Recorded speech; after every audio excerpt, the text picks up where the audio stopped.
revisando la pregunta y desarrollándola, pero es como que a veces les hacen preguntas tan complejas y lo que en realidad yo quisiera que se lleven es como que la idea central más importante y aquello que realmente les va a servir en la práctica, ¿no? Ok, bueno, igual vamos a tratar de ver los conceptos que les podrían preguntar, ¿no? Listo. Entonces voy a iniciar la grabación por acá. Mm, mm, mm, mm. Y ya se está grabando. Ok. Listo. Entonces, bueno, dando inicio con esto. Rol de laboratorio en el diagnóstico del VIH, que valga la redundancia, es el último tema que vamos a estar revisando y el último que vamos a ver vendría a ser el repaso, ¿no? Ok, entonces, todos ya están relacionados con esta enfermedad, todos saben que es una enfermedad que acorta tu expectativa de vida por la diferente gama en la clínica que va a ir presentando, llegando hasta un último estadio conocido como estadio C, porque el SIDA es la enfermedad, el VIH es el virus de inmunodeficiencia humana, es la infección, pero ya per se la enfermedad es el SIDA cuando ya tiene estadios, ¿no? Hay diferentes estadios que van a dar diferente tipo de clínica que está establecida por la norma técnica del MINSA, que también la vamos a revisar, llegando hasta un grado C, en la cual organismos que atacan tu inmunidad más a fondo, conocidos como oportunistas, justamente por tu estado de inmunodeficiencia, la I de VIH, por tu estado de inmunodeficiencia es que van a haber más oportunistas y desde el B se presentan, pero más marcado en el C, en el estadio C, desde los cuales ustedes ya van a poder ver el deterioro del paciente más marcado, ¿no? Y en algunos casos el paciente en el estadio A viene con vómitos, lo cual es criterio, pero el MINSA viene con vómitos, con diarrea, con pérdida de peso. Y obviamente tienen que tener el antecedente, ¿no? Que vendría a ser este antecedente de promiscuidad o el HSH, por ejemplo, ¿no? Que más adelante lo vamos a ver. Listo. Entonces, vamos a conocer antes de pasar con la clínica, vamos a conocer ante qué clase de organismo nos estamos eh, presentando, ¿no? Y bueno, este no es una bacteria, no es un hongo, es un virus, ¿ok? Eso quiere decir de que un virus, ¿dónde va a estar? ¿A nivel extracelular o a nivel intracelular? Depende de alguien. En este caso, va a querer ir a una célula en específico, ¿no? Es como los de la hepatitis. En el caso de los virus de la hepatitis, son hepatotrófos, células hepáticas. ¿Por qué? Porque ahí tienen mayor afinidad. Ok, en este caso, ustedes ya van a ir conociendo la depresión de los TCD4, que vendrían a ser los linfocitos contra los que tienen, bueno, no contra, con los que tiene afinidad este virus, ¿ok? ¿Y cómo así los TCD4, Katy? ¿Cómo saben esto acerca de estos linfocitos? ¿Por qué? Porque la depresión y la carga que va aumentando y la depresión de los linfocitos que va produciéndose es a partir de estos, de los TCD4, ¿ok? Más adelante lo vamos a ver. Entonces, conozcamos a este virus. ¿A qué familia pertenece? Pertenece a la familia Retroviridae.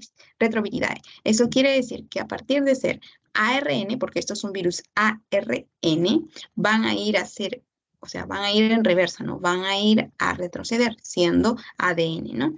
Listo. Entonces va al revés. No de ADN a ARN, sino que estos que son ARN van a ADN. ¿Ok? ¿Qué género son? Son género lentivirus. Lo pueden recordar ¿por qué? Porque en el estadio B, estos pueden estar en una fase muy lenta. En esta fase pueden estar de 8 años a 10 años, simplemente manteniéndose así, tranquilitos, sin supuesta replicación, sin supuesto proceso patológico, supuestamente. Sin embargo, el virus sigue ahí, pero se encuentra como en descanso. ¿Ok? Otra cosa puede ser, ¿por qué lo pueden relacionar? Porque el lentivirus también, porque es lento el periodo de tiempo de incubación de 1 a 6 semanas, ¿no? Y se dice que las pruebas que tienen mayor capacidad de detectar al virus En este tiempo es mucho mejor, obviamente, ¿no? Listo, en las primeras 6 semanas. Perfecto, sería. Más adelante vamos a conocer las pruebas también. Tipos 1 y 2. Dentro de esto tenemos que saber que el tipo 1 es el que nosotros pues, presentaríamos en las zonas en las que nos encontramos. El tipo 2 es más de África. Es un virus esférico envuelto, dentro de los cuales vamos a conocer también el material que constituye esta cápside, que constituye este núcleo, como por ejemplo esos puntitos anaranjaditos que lo van a ver más adelante, que los vamos a conocer, y el genoma es un ARN bicatenario. Después de todo, recuerden que pertenecen a la familia de los Retroviridae, va de ARN a ADN, ¿ok? Listo, entonces genoma, ARN bicatenario, los virus pueden ser o ADN o ARN, acuérdense de ello. Así como en bacterias, pueden ser o gram positivas o gram negativas. Listo. ¿Me escuchan bien? ¿Algún problema con el audio o algo? ¿Todo bien? Ya me dejaron prendido y se fueron a dormir. Sí se escucha, ¿verdad? Sí, se escucha. Sí. Sí, Katy. Ya, gracias, grillito. Ok, entonces, con respecto a los genes. Ok, ustedes saben que ustedes en su material genético, pues tienen genes que van a ir determinando, ok, este tipo de cadena celular va a ir hacia, perdón, va a ser la expresión de los ojos azules. Ok, ustedes ya conocen los términos de genotipo y fenotipo. Perfecto. ¿Y cuál es la expresión de cuál? Va a tener los ojos azules, va a tener los ojos celestes en una persona. En los virus también van a tener esa clase de genes que van a codificar estructuras, como por ejemplo la envoltura, como por ejemplo la cápside, u otras enzimas que van a permitir los procesos que necesita el virus, pues para realizar las maldades que quiere realizar dentro de la célula del organismo, que posteriormente va a demostrar inmunodeficiencia, dentro de los cuales tenemos el gen que codifica la envoltura del... estos son el GP120 y el GP41, que van a ir específicamente en busca, como están en la envoltura, van a ir específicamente en busca de los linfocitos de CD4, ¿ok? Van a ir en busca de los CD4, van a tratar de anclarse para eliminarlos, ¿ok? Es como que los harían explotar. GP120 y GP41. Y ojo al piojo, ¿por qué? Porque hay pruebas que te van a detectar o te van a lanzar dos barritas y te van a decir, este es del antígeno GP120, este es del antígeno GP41, que era antígeno algo extraño. Tu organismo no lo reconocía como propio, ¿no? Entonces el organismo manda una señal de igual forma. Ok, el segundo gen que va a codificar va a ser para el GAG o proteína de la cápside. Y este de aquí, más adelante, vamos a ver que nos va a ayudar bajo la detección del antígeno P24. Hay una prueba que se llama, o bueno, que se conoce como antigenemia P24, que vendría a constituir un método directo. ¿Por qué? Porque estamos hablando de algo extraño, del virus, pero algo más específico, el P24, el cual es propio del material genético del virus, ¿ok? Y por acá vamos a tener y por acá pueden ir ubicándolo. Ok, sigamos. Y luego tenemos el que es conocido, pero no determinado, como poli. ¿Por qué? Porque tiene varias enzimas, 3 grandes enzimas. Tenemos el de la transcriptasa reversa, para que sea de lo que es ARN a ADN, ¿no? Después, el de las integrasas, que va a encargarse de introducir el ADN, el material genético del virus, en los linfocitos. Y tenemos las proteasas. Entonces, estas proteasas van a permitir el ensamblaje del virus, al igual que les decía, ¿no? Ustedes tienen material genético que va a determinar el color de su cabello, el color de sus ojos, de igual forma.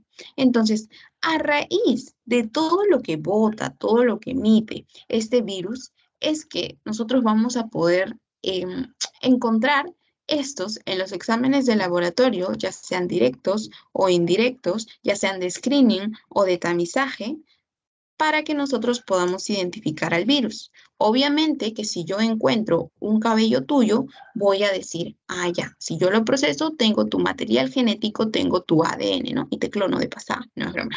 Ya, entonces, yo sé a qué persona me va a llevar, ¿ok? Perfecto, como en las películas. Eso quiere decir que si yo acá tengo una parte de estos elementos, ya sea indirectos, como el antígeno, o directo, como el material genético, yo puedo encontrar a este, iba a decir bicho, pero no es un bicho, a este virus, ¿ok? Listo. Y acá está el genoma, ¿no? Lo que les hablaba. Y el genoma específicamente, aquí está, ARN, va a ser detectado pues justamente por la reacción en cadena de polimerasa, ¿no? O PCR, la cual vamos a ver más adelante en los exámenes. Listo. Entonces, ya que estamos en eso, vamos a ir directo al diagnóstico de la infección.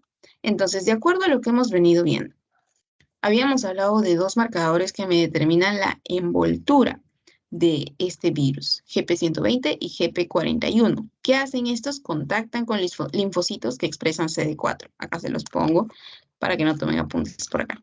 Ya. Entonces, esto de aquí me va a determinar los anticuerpos, porque acuérdense que el organismo es experto en fabricar anticuerpos, ¿ok?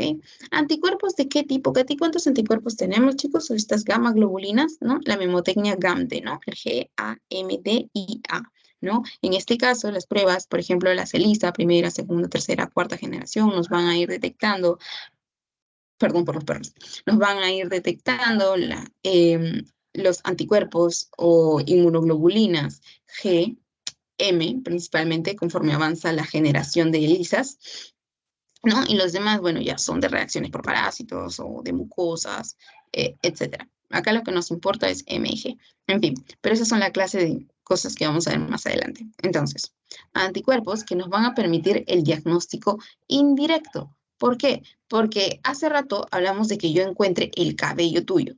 Es decir, algo que me va a decir directamente es Juanita de los Valles y sus ríos, ¿no? Ya. Pero por otro lado es que yo encuentre el teléfono de Juanita del Valle y sus ríos, ¿no? Es como que yo puedo decir que esto puede ser de ella o no. Entonces aquí tendría algo indirecto.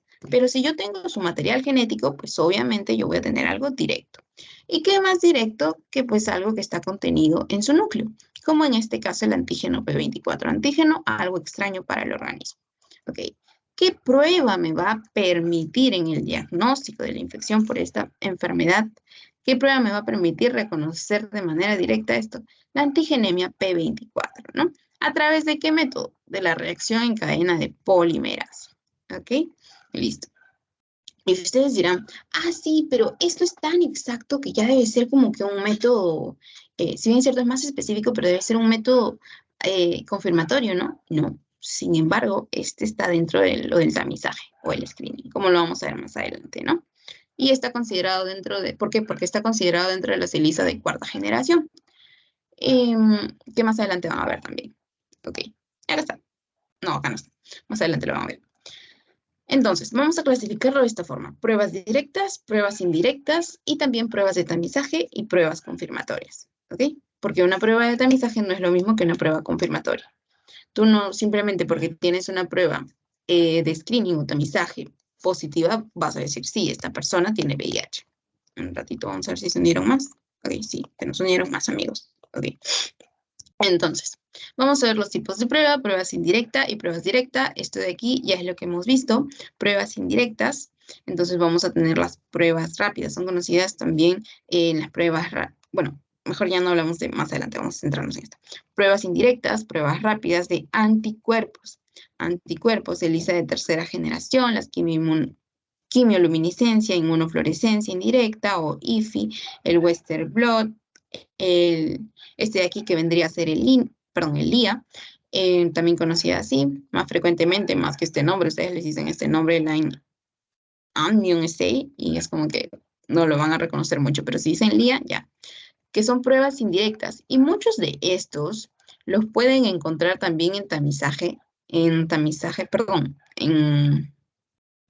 pruebas confirmatorias. Entonces, estas de aquí pueden ser indirectas, pero también pueden formar parte de las pruebas confirmatorias, ¿ok? Y las pruebas directas, como la antigenemia P24, que tú dirías, ah, ya, esto es más específico. Sí, sin embargo, puede constituir una prueba de tamizaje, ¿ok? Que sea indirecta no significa que va a ser, que va a ser o no confirmatoria o que va a ser o no de screening, ¿ok? Al igual, y lo mismo, la misma regla para las pruebas directas. Entonces, antigenemia P24, pruebas rápidas antígeno-anticuerpo. ¿Por qué? Porque si yo le estoy dando, es como las vacunas, ¿no? Yo estoy metiendo un virus, o estoy metiendo una bacteria, y mi organismo va a responder con anticuerpos ante esta, ¿no? De igual forma, prueba rápida antígeno-anticuerpo, por un efecto de aglutinación. Y la ELISA de cuarta generación, ¿no? Que ahorita vamos a conocer. Entonces, básicamente las pruebas directas van a detectar la presencia del virus, como por ejemplo a través de la detección de su material genética, procesos de aglutinación, y aquí en el ELISA de cuarta generación encontramos a la antigenemia P24, ¿no? Entonces, la serología, Katy, básicamente, ¿qué nos permitiría? Detectar las proteínas del virus. Entonces, aquí tenemos nuestra muestra sanguínea y a partir de esta, ¿qué vamos a encontrar? Van a detectar anticuerpos producidos frente al virus. Anticuerpos, ¿ok? Todo en nuestro organismo es reacción antígeno-anticuerpo. Estábamos en el tema de los complejos antígeno-anticuerpo, ¿no? Inmunocomplejos, ¿ok? Entonces tenemos aquí el reconocimiento del antígeno-anticuerpo y qué clase de gamma globulinas o qué clase de inmunoglobulinas teníamos aquí. Teníamos a la IgG, IgM, esta clase de anticuerpos, los cuales van a ser reconocidos en las pruebas conocidas como ELISA, que conforme fue avanzando el tiempo, fueron reconociendo los de tipo G, los de tipo M, y así sucesivamente, como vamos a verlo.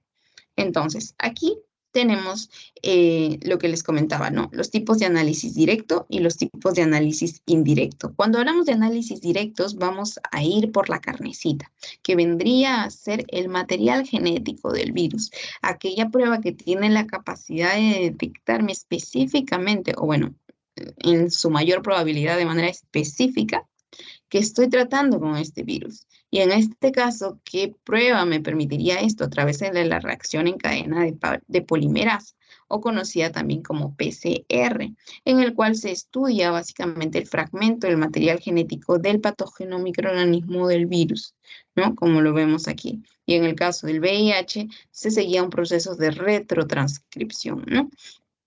Y tenemos aquí también los análisis indirectos, como por ejemplo el ELISA, la inmunocromatografía. Entonces, ¿qué me va a detectar esto? Anticuerpos, ¿no? Anticuerpos, ¿ok? Que se producen a raíz de ¿qué? De antígenos, ¿ok? Entonces, en este tipo, que vendrían a ser el análisis indirecto, sería la respuesta inmune, es decir, los anticuerpos, a raíz del antígeno. Muy bien. Generación de ELISA. Entonces, con respecto a las pruebas conocidas como ELISA, que no olvidemos, las encontramos por acá, hasta la tercera generación, porque a partir de cuarta generación estamos en pruebas directas. Y estas están definidas ¿por qué? Por esta clase de delimitaciones. Entonces, por la capacidad de detección que ésta tiene. En la primera generación, esta va a detectar inmunoglobulina G, lo cual ya habíamos hablado, segunda generación también la G, pero a partir de la tercera generación, y aquí está lo que les comentaba, tenía la capacidad de, em, tenía la capacidad de detectar la inmunoglobulina G y la M. Bueno, recordemos que cuando hablamos de inmunoglobulina G, estamos hablando de en el caso de otras enfermedades que no sean VIH, o que tuvo la enfermedad, o que tuvo la enfermedad, o que se vacunó y ya realizó este binding de antígeno-anticuerpo, ¿no? Pero en este caso de VIH no es que te vas a vacunar contra esto, no, sino de que has tenido la enfermedad, ¿no? Y aquí si tenemos la M, pues porque se encontraría en fase activa. Y las de cuarta generación, pues nos darían o nos permitirían detectar el antígeno P24. P24, ¿no? La prueba se conoce como antigenemia P24 también. Ok, entonces en el ELISA de cuarta generación. Y acá también lo pueden encontrar, lo que les había comentado.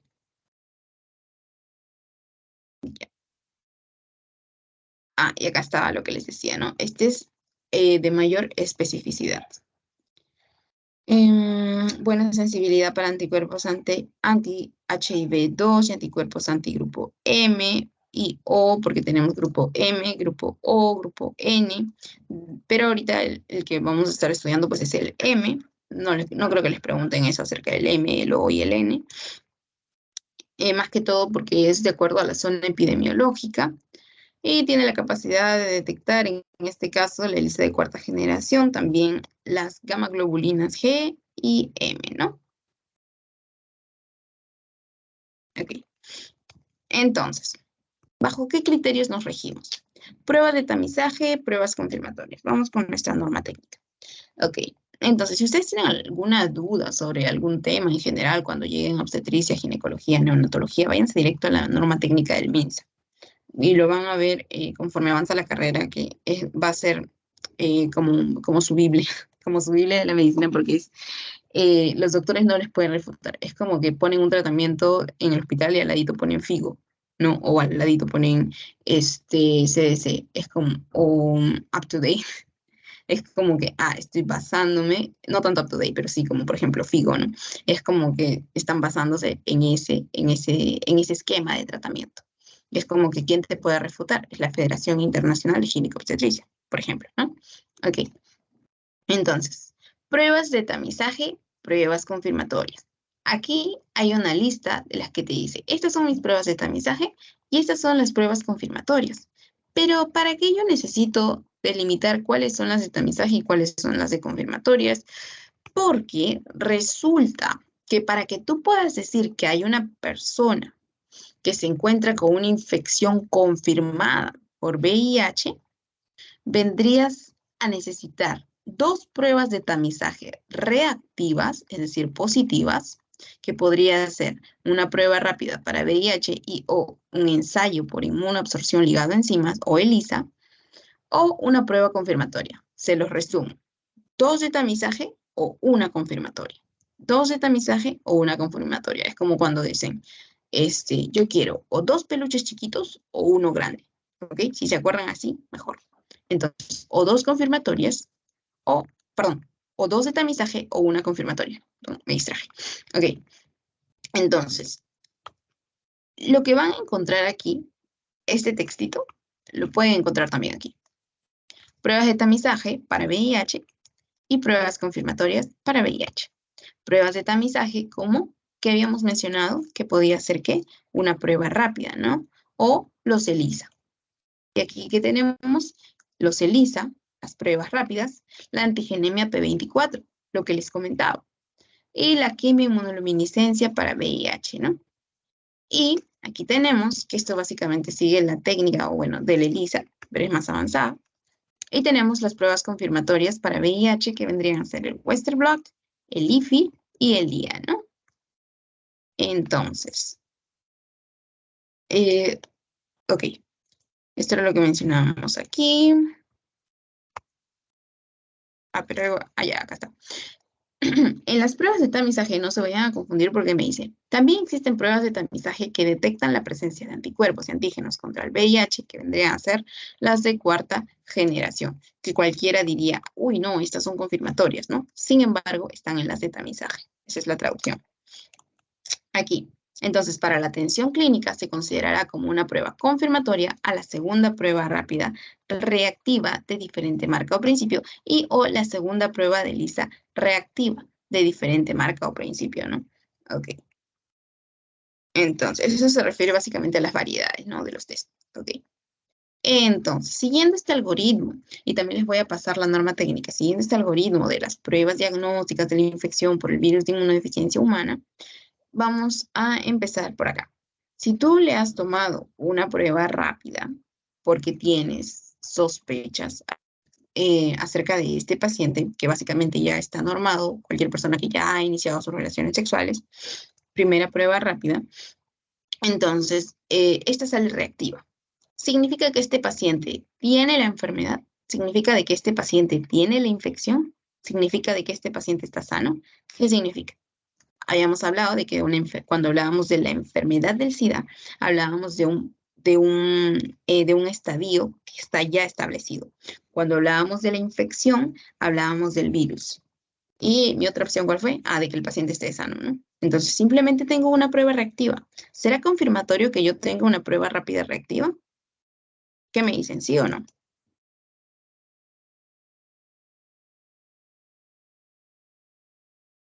¿Sí o no? No, necesito otra prueba. Exacto, muy bien. Qué bueno. Entonces, aquí yo no tengo. Aquí hasta ahorita solo tendría un peluche chiquito, ¿verdad? Porque había dicho o dos chiquitos o uno grande. Ok, entonces sigamos. Entonces tengo mi segunda prueba rápida. Aquí yo voy a analizar otros antígenos y me sale reactivo. Entonces yo ya tendría mi prueba confirmatoria, ¿verdad? Porque tengo dos rápidas, según lo que me decía la guía, que me dice dos pruebas de tamizaje reactivas. Reactivo, reactivo. Muy bien. Pero ¿qué es lo que pasa en este caso? ¿Dónde está? Se fue. Acá está. Pero ¿qué es lo que pasa en este caso? Me salió reactivo, reactivo. Pero ¿qué hubiera pasado en el caso de que yo hubiera tenido en mi segunda prueba no reactivo? Si yo hubiera tenido no reactivo, aquí yo ya puedo confirmarlo porque tengo dos de tamizaje. Pero aquí por si acaso le hicieron una confirmatoria porque todavía se encontraban en duda. Entonces dijeron, ah, ok, vamos a hacerle una prueba confirmatoria, que es la IFI. Entonces igual yo tendría, ¿no? Igual mis dos positivas, mis dos reactivas en pruebas de tamizaje o screening. Y en este caso lo quieren ya confirmar poniendo una confirmatoria, ¿no? Como el IFI, Western Blot o el IA. En este caso, IFI. Ahora, en este caso, me salió una reactiva y la otra me salió no reactiva. ¿Qué haría en este caso? En este caso, pues lo que yo haría sería pensar, o este paciente no está infectado o la enfermedad se encuentra en un periodo de ventana, porque más adelante van a ver cómo se los voy a mostrar por acá. Porque, como van a ver acá, la clínica se puede empezar a presentar de manera temprana o a partir de las 6 semanas, porque tiene un periodo de 6 semanas hasta cuando se crean anticuerpos. ¿Ok? Listo. Entonces sigamos. Entonces puede ser un periodo de ventana. Ok. Entonces, si se preguntan acá, pero ¿por qué no simplemente ya dio la respuesta? Porque tiene derecho a tal vez querer hacer su prueba confirmatoria, ¿no? Con el IFI. Ok. Y por acá, allá, por acá vamos a seguir este otro camino, una prueba rápida reactiva con ELISA, la cual también se encontraba en esta misma gama de pruebas. La segunda también fue reactiva y siguió el mismo camino, ¿no? Igual por si acaso le hago su prueba confirmatoria. En este caso vendría a ser con el IFI. Por acá, bueno, ya más adelante lo vamos a ver. Y en este caso, pues si me salió positivo ya con el IFI, estaría infectado con VIH, el virus. No, no pueden decir simplemente, ah, ya tenía SIDA, no. Infectado con el virus. Y porque más adelante vamos a ver la clínica. Y si es negativo, va a ser no infectado. Si sale indeterminado, pues existen otras pruebas, ¿no? Por eso hablábamos de la existencia de otras pruebas de diferente marca o principio. En este caso, tenemos el Western Blot. Y el Western Blot va a ser otra confirmatoria. Recuerden, confirmatorias teníamos al IFI, al Western Blot y al IA, ¿no? Entonces, pues me va a decir, ah, ya, aquí yo ya estoy intentando con otro método. Si es positivo, está infectado con VIH. ¿Por qué? Porque mi peluche grande, ¿no? El Western Blot, ok. Negativo, no infectado. Y si es indeterminado, yo sigo con la duda, entonces se tendría que repetir en 3 a 6 meses, ¿ok?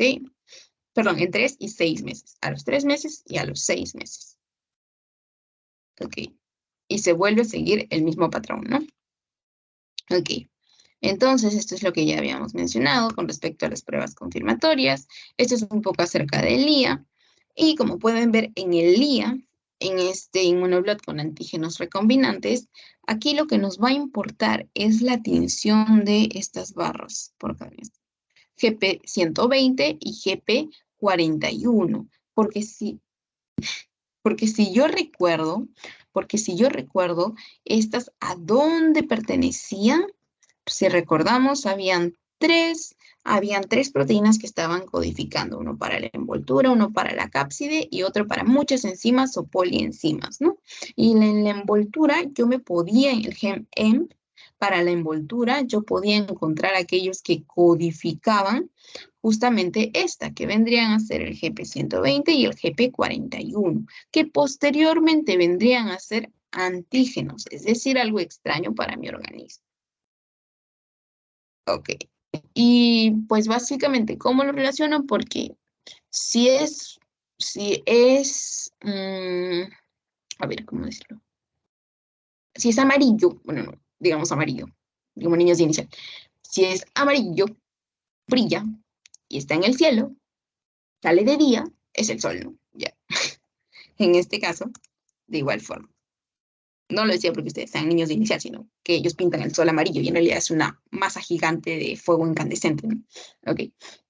Entonces, tenemos aquí un resumen de la especificidad y la sensibilidad de todas y cada una de las pruebas que hemos visto, ¿no? Tamizaje, confirmación. Directas, indirectas. Por ahí los pueden coger en el pasito. O sea, no que se equivoquen, sino para que puedan decir, esta es directa, esta es indirecta, esta me ve anticuerpos, esta me ve antígenos, qué pruebas necesito para yo poder decir o determinar que sí, el paciente es un caso confirmado de VIH. ¿Ok? Y con respecto a las de tamizaje, ustedes van a encontrar una particularidad en la característica técnica, la mano derecha, que vendría a ser, que dice, su reactividad solo significa un diagnóstico presuntivo de la infección por el VIH. Por eso es tamizaje. ¿Ok? Es como decir la sensibilidad, ¿no? La capacidad de detectarme a todas las personas, pero luego yo ya voy con la especificidad diciendo, tú no tienes la enfermedad, tú no tienes la enfermedad, eres un paciente verdaderamente sano o verdaderamente enfermo. Y luego tenemos las confirmatorias, las cuales básicamente sí estaríamos utilizando como únicas, ¿no? O sea, no únicas necesariamente, sino que bajo el contexto de lo que dice la norma técnica, que es o 2 de tamizaje o una confirmatoria, ¿no? Ok. Entonces, con respecto a la clínica, que vamos a abordarla ok, tratemos de hacerlo en 15 minutos. Entonces, listo. Un pequeño rewind. Test de screening. En el test de screening tenemos principalmente al ELISA, porque tenemos hasta la 4ª generación. Entonces, en el test de ELISA, el cual es simple, es rápido y presenta una alta sensibilidad de un 98 a un 99%. Te da la respuesta a este test en 24 horas. Las pruebas rápidas te dan la respuesta en 20 minutos. Sea ELISA o sea una prueba rápida de tamizaje, tú necesitas 2 positivas o reactivas para que te dé la confirmatoria. Mientras que en el test de confirmación, que es lo contrario, no lo contrario, sino hay una barra que lo separa, ¿no? Screening, confirmatorio. En el test confirmatorio tenemos al Western Blot, que al menos 2 bandas de antígenos de envolturas te daría la positividad. ¿Qué significarían estas 2 bandas? GP120, GP41. Western blot es determinado, bueno, más mencionado por los libros. Sin embargo, la norma técnica te dice IFI, ¿ok? Inmunofluorescencia indirecta. Ok, entonces la norma técnica me dice 2 screening o tamizaje o una prueba confirmatoria. No, 2 peluches chiquitos o uno grande. Negocien. Ok, entonces, detección directa. La detección directa estaría dado principalmente el que tiene más reconocimiento, el que es más recomendado, eh, pues sería la detección del antígeno P24, ¿ok? El cual utilizamos, ¿qué? Como lo expliqué en un cuadrito que estaba por aquí más atrás, y este vendría a ser a través de la reacción en cadena de polimerasa, ¿no? Ok, y este también nos va a permitir darle seguimiento. ¿Okay? Que si bien es cierto, a través de este no es tan, hablo de la prueba, no de la antigenemia P24, sino a través del método, perdón, no es tan específico. Sin embargo, esto me va a permitir medir posteriormente la respuesta al tratamiento, ¿no? Que vendría a ser el TARA. Ok. Eh, ok, después hablamos de la forma de monitorización, de la relación linfocitos TCD4 sobre carga viral, ¿ok? Que lo vamos a ver en un cuadrito más adelante. Categorías clínicas. Entonces, la clínica. Habíamos mencionado 3 estadios, estadio A, estadio B, estadio C, que les va a servir para su caso clínico. Ok, entonces en las categorías clínicas, valga la redundancia, tenemos el estadio A, que va a estar determinado o lo pueden recordar como la regla de las A, porque o puede estar asintomático, o puede estar en un episodio de VIH agudo o primario, que puede acompañarse de una linfadenopatía generalizada progresiva. ¿Ok? Y luego es que vamos a realizar una subdivisión de diferentes estadios de acuerdo a la cantidad eh, ay Dios, de acuerdo a la cantidad de CD4 y linfocitos T. Ahí está. ¿Ok? Entonces, si es más de 500, o si es de 200 a 499, o si está por abajo de 200. ¿Ok? Listo. Esto es con respecto a los linfocitos. Ok. Y más adelante lo van a ver también, acá les pongo un cuadrito, ¿no? Donde vamos a ver el recuento de linfocitos, cómo este va cayendo, que vendrían a ser los plomitos. Los linfocitos, ¡pah!, se mueren. Y el paciente, perdón, y la carga viral, que vendría a ser lo verdecito, va aumentando. Por eso les decía aquí que esto va a estar en relación de los linfocitos. Vean cómo van cayendo. Y cuando llegamos a la fase C, tendría que ser condiciones indicadoras de SIDA, en las que encontraríamos más que todo infecciones oportunistas. ¿Quién me habló?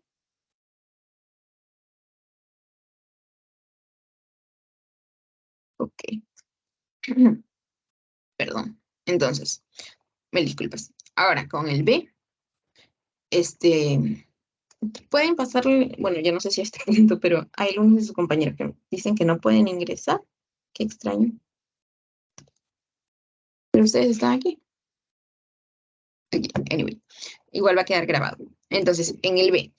En el estadio B, no va a ser ni A ni C. ¿Cómo así, Katy? No tiene condiciones que van a estar determinadas según la norma técnica dentro de la categoría A, ni dentro de la categoría C. ¿Ok? Que más adelante vamos a ver las cositas principales. Entonces, que puede estar sintomático, no tiene condiciones ni A o C. O también puede estar en un estado que les había comentado, ¿no? Como un punto de estabilidad, en el cual tenemos equiparada la balanza como un punto de péndulo del recuento de linfocitos, es decir, de células T, y el número de copias, punto de estabilidad. Pero si este de aquí sigue avanzando su proceso, sigue avanzando sigue aumentando su número de copias, van a disminuir mi número de linfocitos porque estos están matando mis linfocitos. Ya les había comentado qué hacen con los linfocitos TCD4. Entonces, si a ustedes les gusta la matemática y quieren recordarlo de una forma, ustedes dirán, el recuento de linfocitos TCD4 y el número de copias va a ser inversamente proporcional. Si uno sube, el otro baja. Si el otro baja, el otro sube, ¿no? Ya. Entonces, sigamos. Entonces, la definición del estadio SIDA per se como enfermedad es determinado como cuando el paciente tiene CD4 menos de 200 o condiciones indicadoras de SIDA, categoría clínica C, condiciones indicadoras de SIDA o categoría clínica C, ¿ok? Entonces, a grosso modo, también podemos encontrar una disminución de ciertos elementos, como por ejemplo de los linfocitos TCD4, obviamente, la relación CD4-CD8 también se desequipara por la respuesta TH1, que vendría a estar en relación a esto. También la disminución de la interleucina 2, el interferón alfa y la actividad de los NK, ¿no? Que vendrían a ser los natural killer, que van a estar matar. Y eso vendría a ser parte de la respuesta celular, ¿no? Y vendría a haber un aumento de los reactantes de fase aguda y de la respuesta TH2, porque quieran decirlo o no, en el SIDA existe un desbalance de respuesta TH1 sobre la TH2. Y aquí también veríamos un aumento de la interleucina 1, por eso es que muchas veces los pacientes se acompañan con fiebre, como lo vamos a ver acá, con fiebre, como lo van a ver en su caso clínico, Y obviamente si tu cuerpo está en desbalance también va a presentar fiebre. Y más que todo por la interleucina 1, ¿no? Que es la causante de fiebre, pregunta de Elena. Ok. Y el factor de necrosis tumoral alfa, que básicamente va a generar el adelgazamiento por consumo, ¿no? Como consuntivo, síndrome consuntivo. Ok. Y las globulinas, ¿no? Ok. Entonces, ya que hemos hablado de esta relación inversamente proporcional, ¿para qué mencioné esto? Porque el seguimiento para ver si el paciente se encuentra en recidiva, si es refractario o si está progresando en su tratamiento, mejorando y siguiendo en contra de esta disminución de sus linfocitos TCD4, yo lo voy a monitorizar con esto, que vendría a ser la carga viral, que va a predecir la progresión a más largo plazo y predice la respuesta al tratamiento. El medir los CD4 va a reflejar la capacidad inmunológica actual, es decir, si yo tengo un alto número de TCD4, yo me voy a poder defender. Son mis linfocitos. Infección, pum, concentradito. Pero si yo tengo un bajo nivel de CD4, pues voy a considerarme una persona inmunodeprimida. Es por eso que voy a estar al libre albedrío de los oportunistas. ¿Ok? Predice con mayor predisposición la progresión a corto plazo, predice el desarrollo de una enfermedad sintomática, porque es como que aquellos que tuvieron COVID y no lo sintieron, ¿no? Porque su respuesta inmune era muy buena, pero pudieron haber tenido la enfermedad. Y luego de la nada, boom, en su prueba le salía, oye, yo tuve COVID, ¿no? Es como que así ustedes alucinados. Ok. Y también correlaciona con el desarrollo de infecciones oportunistas, ¿no? Como les había comentado, lo hemos hablado. Este es básicamente el ciclo de vida del VIH, perdón, claro, de este virus. Ok, a nivel intracelular, como lo ven acá, que al final su propósito final vendría a ser el de integrar su material genético para que la pobre célula después entre en destrucción, ¿no? ¿Qué célula es esta? ¿Qué célula es esta, chicos?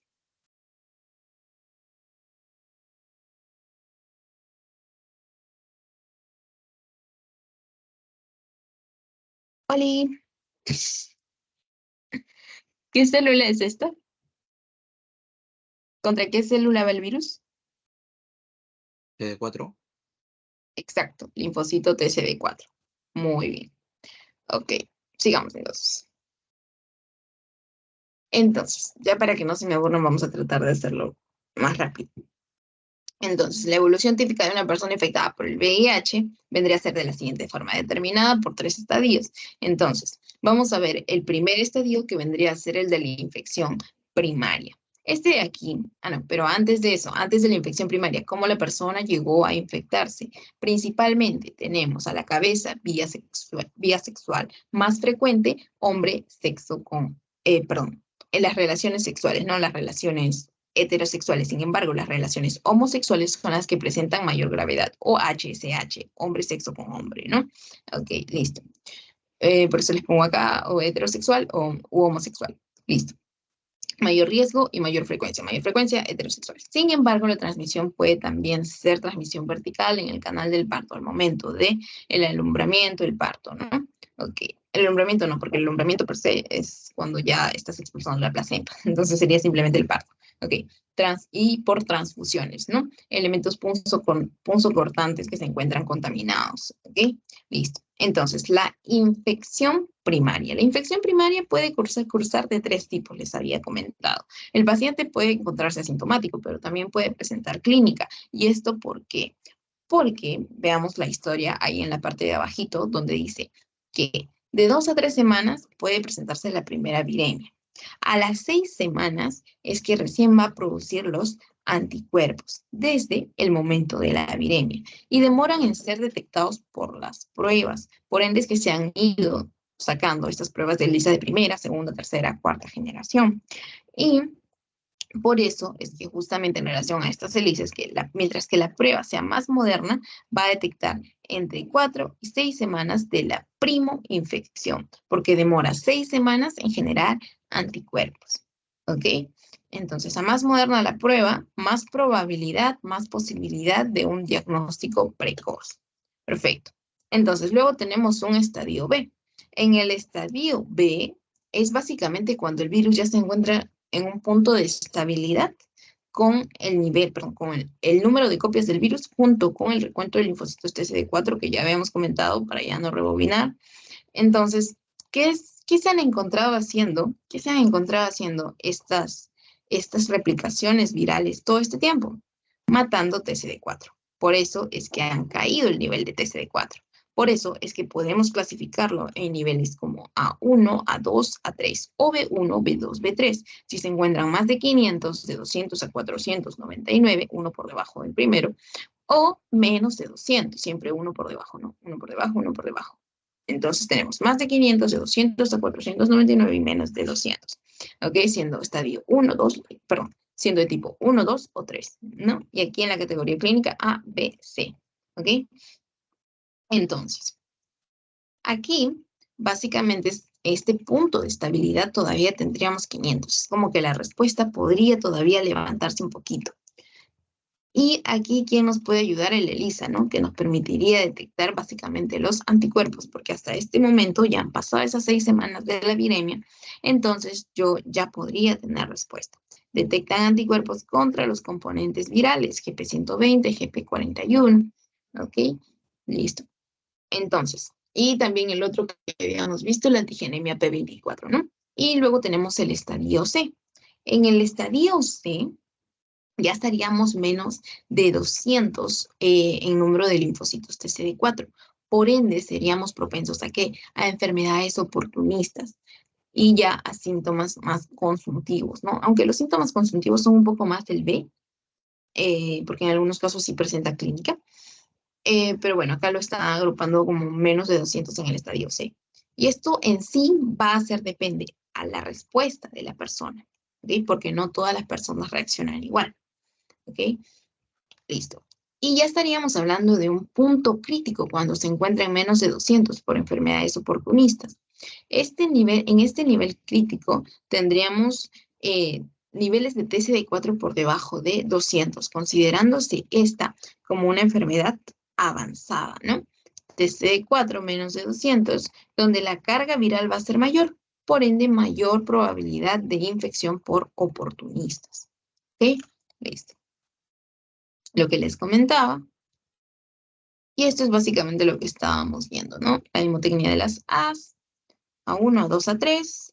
Y aquí está, de acuerdo a la guía de la norma técnica, tenemos aquí, del MINSA, tenemos aquí la categoría A, lo que les había comentado, una infección aguda primaria o asintomática o la linfadenopatía. En una categoría, con respecto a la categoría B y C, no voy a hacer así tan loquita de decirles, oiga, no, sí, tienen que aprenderse y todo eso, ¿no? Porque son un montón de cositas. Entonces, con que ustedes les den una leidita y traten de relacionar alguno de ellos, estaría bien. Por ejemplo, relacionar cosas como que algo que escuché en una ponencia con respecto a esto fue lo siguiente, ¿no? Cosas bien marcaditas, como por ejemplo la categoría C, que no les va a servir únicamente para la universidad, sino en general, es que a estos patógenos, como por ejemplo parásitos que hemos estudiado y que literalmente los resalté, les puse a un costadito VIH, estábamos hablando de los de criptococo, estábamos hablando de las coccidias, sí, principalmente de esos, ¿no? De las coccidias, sí. A las coccidias les encanta los inmunodeprimidos, ¿a quién más? A Cándida, les encantan los diabéticos, los inmunodeprimidos, pero dependiendo. La Cándida puede ser a nivel oral, con estas placas blanquecinas, pero aquí ya está a nivel de bronquios, esófagos, está a nivel más bajo, ya ha penetrado más. Mientras que acá se puede mostrar, se puede presentar como unas placas blanquecinas a nivel de la lengua. Ok, categoría C, ya niveles más bajos, entonces me acuerdo de criptosporidios, criptococo, coccidias, les encantan los inmunodeprimidos, eso era lo que escuché en la ponencia. No les terminé de compartir esa idea. Ok. Ya.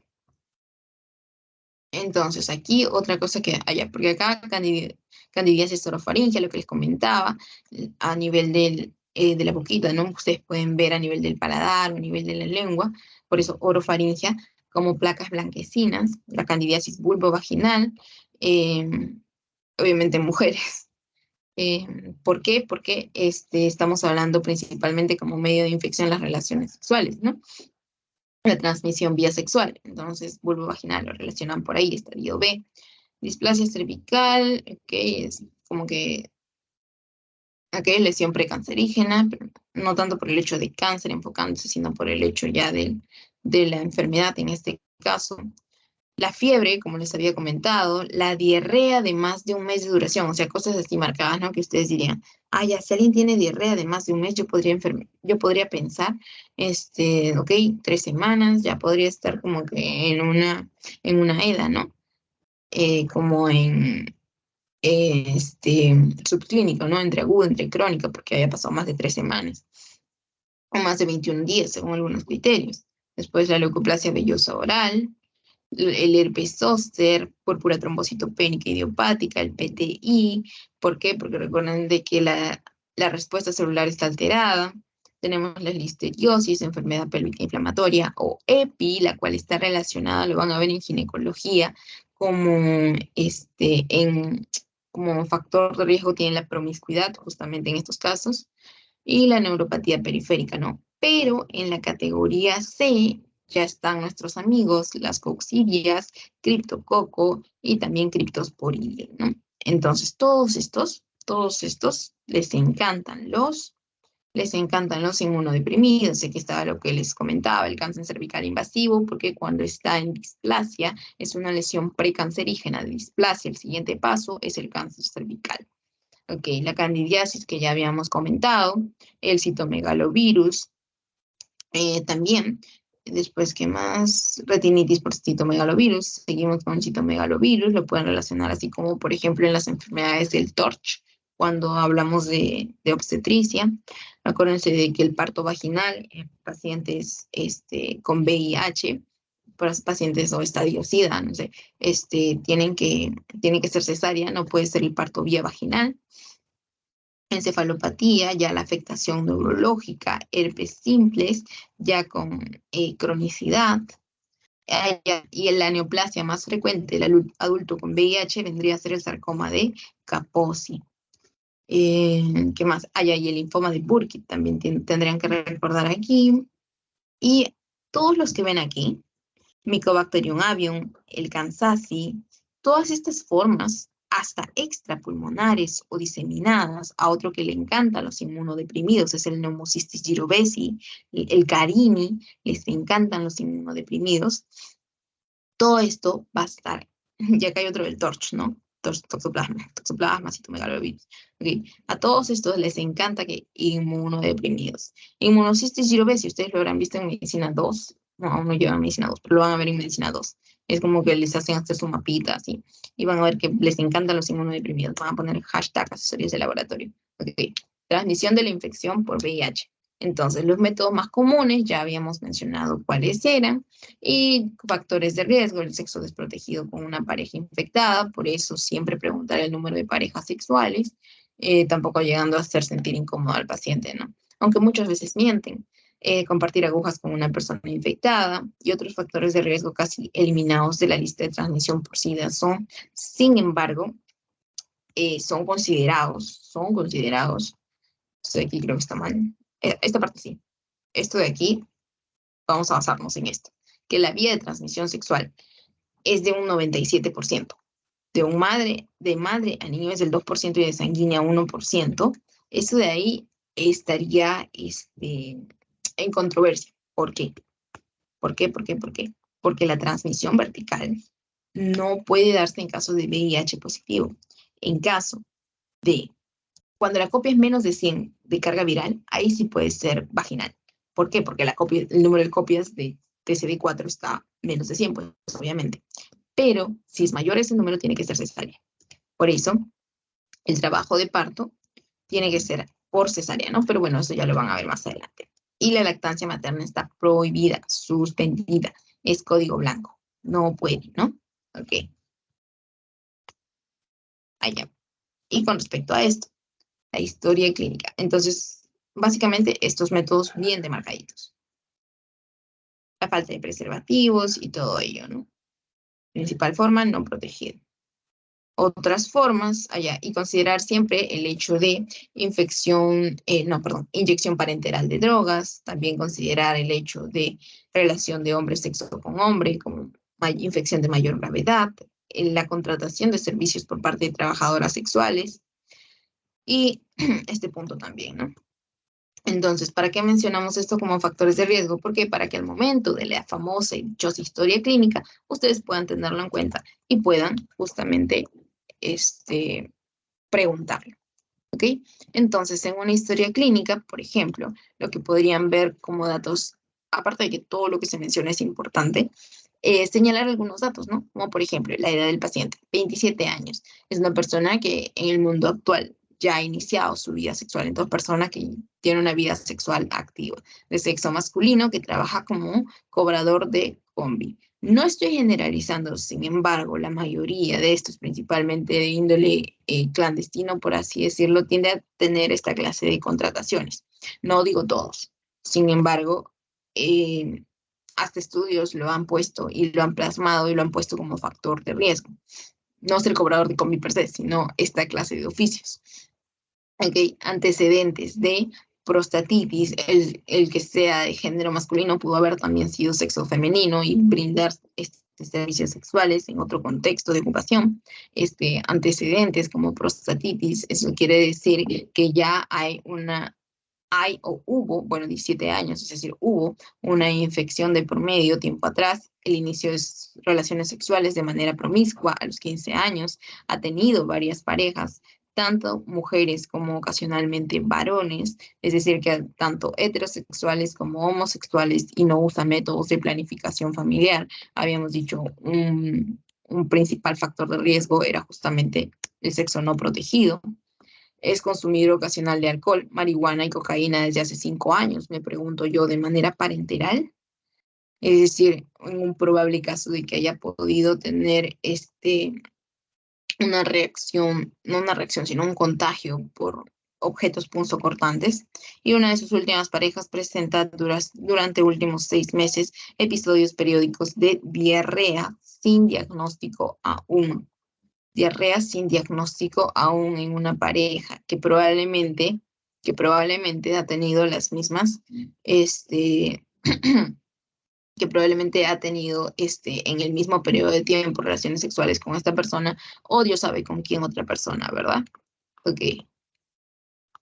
Un segundo. Ya. Siguiendo con el caso clínico, este paciente refiere iniciar la enfermedad hace 3 meses, y sigue con las deposiciones sueltas, inicialmente de 3 a 4 veces al día, durante el último mes de 8 a 10 veces al día. Las deposiciones son postprandiales, muestra algo de mucosidad, pero no sangre. Significa que este paciente estará nutriéndose, no se está nutriendo, está botando todo. Esta mucosidad, dice, se ha sentido decaído y ha perdido 10 kilos justamente porque no se está nutriendo, está comiendo y está botándolo. En los últimos 2 meses, 10 kilos. Entonces ya estaría cumpliendo con el criterio de pérdida de alrededor de 10% del peso corporal total. Síndrome consuntivo. Hace 3 semanas se ha agregado fiebre discreta. Fiebre ¿en qué estadio se encontraba? ¿En el A, en el B o en el C? No me contesten mejor, en el B. ¿Ok? Fiebre se encontraba en el B porque la regla de las A era en el primer estadio A. La regla de las A en el estadio A. Muy bien. Hace 3 semanas se agregó fiebre discreta y tos con expectoración mucopurulenta, sobre todo en las tardes. Afectación pulmonar, entonces también. ¿A quién le encanta el pulmón? A Pneumocystis jirovecii, pero yo aún no puedo decir que este paciente definitivamente tiene VIH, puedo estar sospechando, tengo que hacer la prueba. ¿Ok? Por este motivo acude al hospital donde ordenan su hospitalización para estudios. Obviamente que en los casos de la universidad es como que te lo han dirigido y pintada la historia, ¿no? Es como que de la nada tú llegas a un hospital y crees que el paciente te va a pintar todo el cuadro clínico así de la nada y te va a poner en rojo aquello que es positivo para esa enfermedad. De pronto es como que llegas y boom, una gran desilusión, no sabes ni qué miércoles tiene el paciente, ¿no? Y no se preocupen, porque así suele pasar, que no tienes ni la más mínima idea, ¿no? Y es por eso es que estas preguntitas nos ayudan mucho. Uy, ¿dónde están? nos ayudan mucho para ver el contexto del paciente. Es como si una paciente ha tenido abortos previos, y la paciente te viene sangrando en el primer trimestre de embarazo. Entonces ya puedes ir sacando tu línea, ¿no? Allá entonces estábamos aquí.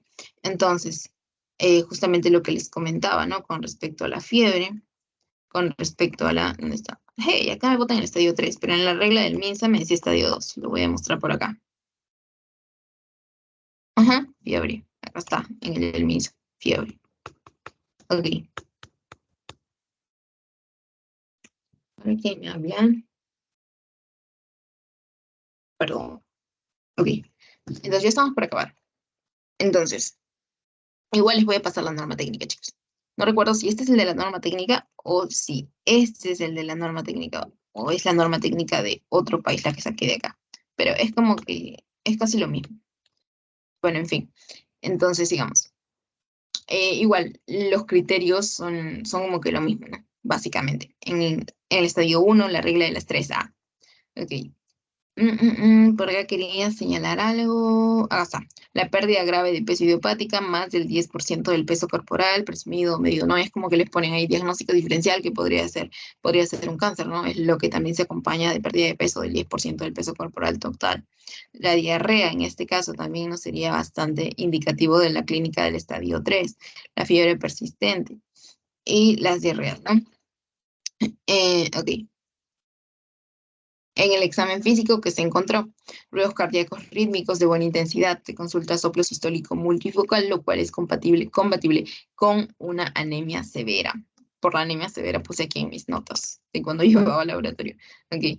Eh, porque si ustedes buscan artículos y buscan soplo sistólico multifocal, va a ir relacionado de cajón a la anemia severa. Ok. Esto es básicamente justamente por el hecho de que tu organismo necesita una mayor administración de algo que no está llegando correctamente. Acordémonos que en la hemoglobina tiene espacio en el glóbulo rojo tanto para el grupo hemo, para el hierro, para el oxígeno, ¿no? En esta unidad cuaternaria. Ok, sigamos, antes de que nos desviemos más. Ok, entonces sigamos. Y la anemia, ¿no? Tiene que estar menos de 8 para que sea severa y que tú puedas decir, sí, podría demostrarse con un soplo sistólico multifocal en la clínica, ¿no? A nivel respiratorio, que se encuentra disminución de las vibraciones vocales en las bases roncantes diseminadas, subcrepitantes y crepitos en ápice pulmonar. Estamos hablando de ápice pulmonar. ¿A qué bacteria le encanta estar en los ápices pulmonares ahí bien ventiladita?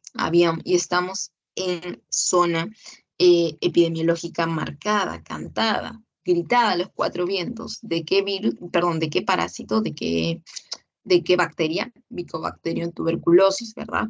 Entonces, pienso en Mycobacterium tuberculosis siempre. Es como principal causa de derrame pulmonar en el Perú. ¿En qué debo pensar primero? TBC. Me van a agradecer en emergencias. Ok. Entonces, miren en qué niveles ya podría venir el Mycobacterium tuberculosis entre 200 y 499, que era el estadio B, ¿no? Como lo pueden ver acá. 200 y 499. B. Desde el B ya puede venir. Y en el C ya tenemos las condiciones de SIDA, ¿no?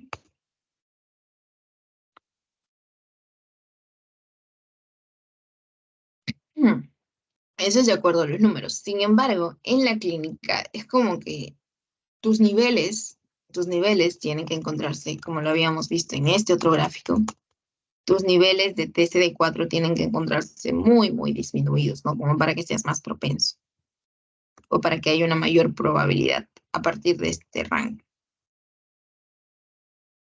Miren acá lo que es síntomas consuntivos, ¿no? Justamente lo que hablábamos de la pérdida de peso. Ok. Abdomen blando depresible y no doloroso, no visceromegalia, osteomuscular, fuerza muscular, disminuida en general, neurológico, sin alteraciones.